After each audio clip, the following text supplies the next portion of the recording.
نحمدہ ونصلی علی رسولہ الکریم اما بعد بسم اللہ الرحمن الرحیم السلام علیکم ورحمۃ اللہ وبرکاتہ۔ وضو توڑنے والی چیزیں۔ وضو کن چیزوں سے ٹوٹ جاتا ہے؟ کچھ عورتوں کو اور کچھ مردوں کو وقفے وقفے سے یا خاص طور پر پیشاب کے بعد قطرے آتے ہیں، یا ایسا بھی ہوتا ہے کہ کسی مرد یا کسی عورت نے پیشاب کیا اور وضو بھی کر لیا، وضو کر چکنے کے بعد شرمگاہ سے قطرے ٹپک پڑیں تو کیا وضو دوبارہ کرنا ہوگا یا نہیں؟ عموماً ایک سوال پوچھا جاتا ہے کہ کیا کپڑے بدلنے سے وضو ٹوٹ جاتا ہے؟ اگر وضو کے بعد نماز سے پہلے کپڑے بدل لیے جائیں تو کیا اسی وضو سے نماز ادا کی جا سکتی ہے یا وضو دوبارہ کرنا پڑے گا؟ کی مکمل تفصیل جاننے کے لیے ویڈیو کو آخر تک ضرور دیکھیے گا۔ محترم ناظرین، طہارت نماز کی کنجی ہے۔ اگر آپ کا وضو ہی ٹھیک نہیں ہوگا تو آپ کی نماز ہی نہیں ہوگی۔ ہمیں یہ معلوم ہونا چاہیے کہ وضو کن چیزوں سے ٹوٹ جاتا ہے یا فاسد ہو جاتا ہے۔ وضو توڑنے والی چیزیں کون کون سی ہیں؟ کن چیزوں سے وضو ٹوٹ جاتا ہے؟ وہ کام جن کے کرنے سے وضو دوبارہ کرنا ضروری ہو جاتا ہے۔ محترم ناظرین، 7 چیزیں ہیں جن سے وضو ٹوٹ جاتا ہے، وضو فاسد ہو جاتا ہے۔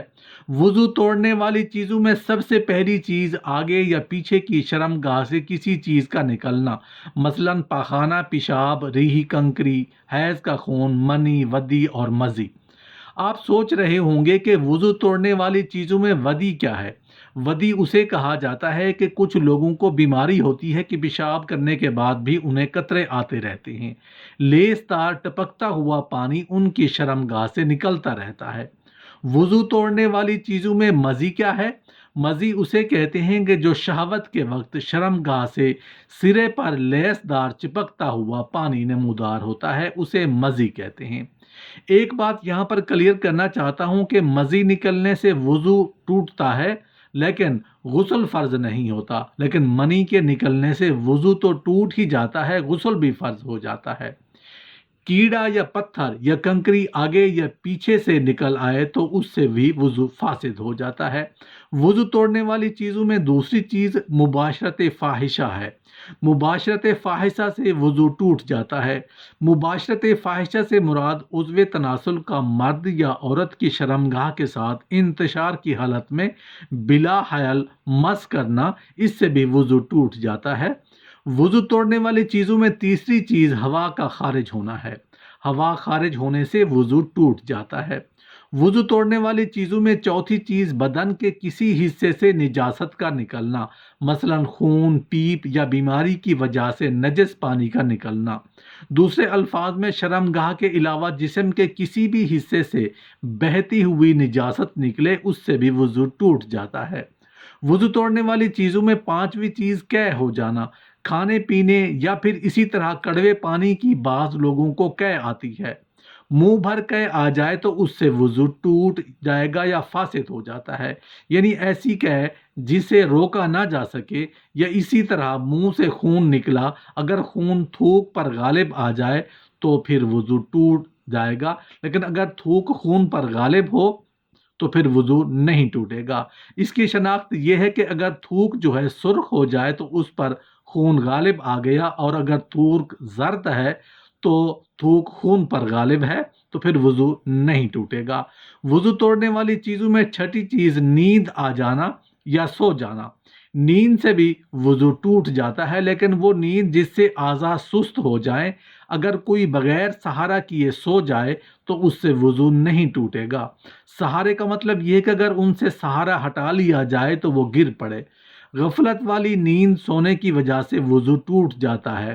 بے ہوشی سے بھی وضو ٹوٹ جاتا ہے، خواہ بیماری سے یا کسی اور وجہ سے ہو، مثلا مرگی بے ہوشی آ جائے تو وضو ٹوٹ جاتا ہے۔ جنون کی وجہ سے وضو ٹوٹ جاتا ہے۔ نشہ آور چیز استعمال کرنے کی وجہ سے وضو ٹوٹ جاتا ہے۔ وضو توڑنے والی چیزوں میں 7ویں چیز نماز میں کہہ کہہ لگانا ہے۔ نماز میں کہہ کہہ لگانے سے وضو ٹوٹ جاتا ہے۔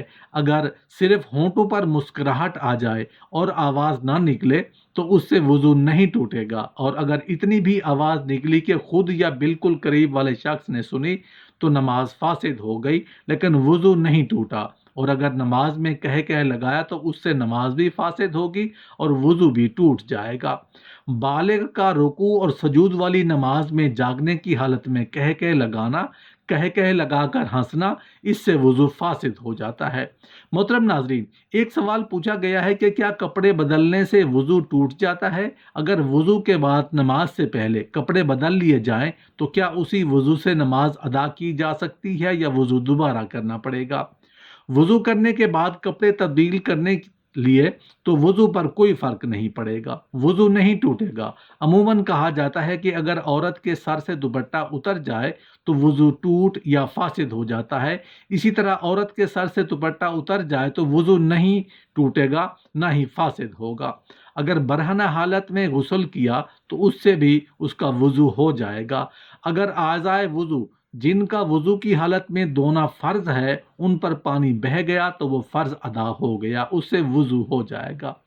کچھ عورتوں کو اور کچھ مردوں کو وقفے سے یا خاص طور پر پیشاب کے بعد قطرے آتے ہیں، یا ایسا بھی ہوتا ہے کہ کسی مرد یا کسی عورت نے پیشاب کیا اور وضو بھی کر لیا، وضو کر چکنے کے بعد شرمگاہ سے قطرے ٹپک پڑے تو کیا وضو دوبارہ کرنا ہوگا یا نہیں؟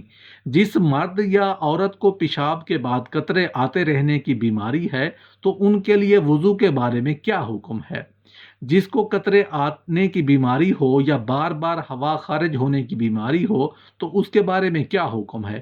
اس حوالے سے ہمارے پاس حضرت حمنہ بنت حجش رضی اللہ تعالی عنہ اور زینب بنت حجش رضی اللہ تعالی عنہ کی حدیث موجود ہے کہ ان کو لیکوریا کی بیماری تھی۔ آپ صلی اللہ علیہ وآلہ وسلم نے ان کو حکم دیا کہ وہ ہر نماز کے لیے وضو کریں گی اور اسی وضو سے وہ جتنی چاہیں نمازیں پڑھیں۔ اس بارے میں علماء کرام کا استدلال ہے کہ اگر کسی کا وضو ٹھہرتا ہی نہیں ہے، جیسا کہ جب بھی نماز پڑھتا ہے تو وضو ٹوٹ جاتا ہے یا نماز سے پہلے ہی ٹوٹ جاتا ہے، ہوا خارج ہوتی ہے یا پیشاب کا قطرہ نکلتا ہے جس کی وجہ سے بار بار وضو ٹوٹ رہا ہے، تو ایسا شخص پھر معذوری کی فہرست میں داخل ہے۔ معذور کے لیے حکم یہ ہے کہ وہ نماز کے وقت وضو کر کے اس وقت کے اندر جتنی چاہے نمازیں پڑھ لے، چاہے وہ فرض کی صورت میں ہو، سنت کی صورت میں ہو، نفل کی صورت میں ہو۔ جب اس نماز کا وقت ختم ہوگا تو اس کا وضو ٹوٹ جائے گا۔ جب دوبارہ نماز کا وقت داخل ہوگا تو وہ نئے سرے سے پھر وضو کرے گا۔ جو بیماری ان کو لاحق ہے اس بیماری کی وجہ سے اس کا وضو نہیں ٹوٹے گا۔ اگر کسی کو پیشاب کے قطروں کا مرض لاحق ہے، اگر اس کا پیشاب کا قطرہ نکل گیا تو اس کا وضو نہیں ٹوٹے گا۔ اگر ہوا خارج ہو گئی تو اس کا وضو ٹوٹ جائے گا۔ اگر کسی کو ہوا خارج ہونے کی بیماری ہے اور اس کا قطرہ نکل آیا تو اس کو بھی وضو ٹوٹ جائے گا۔ ہاں، جو بیماری اس کو لاحق ہے اس بیماری کی وجہ سے اس کا وضو نہیں ٹوٹے گا۔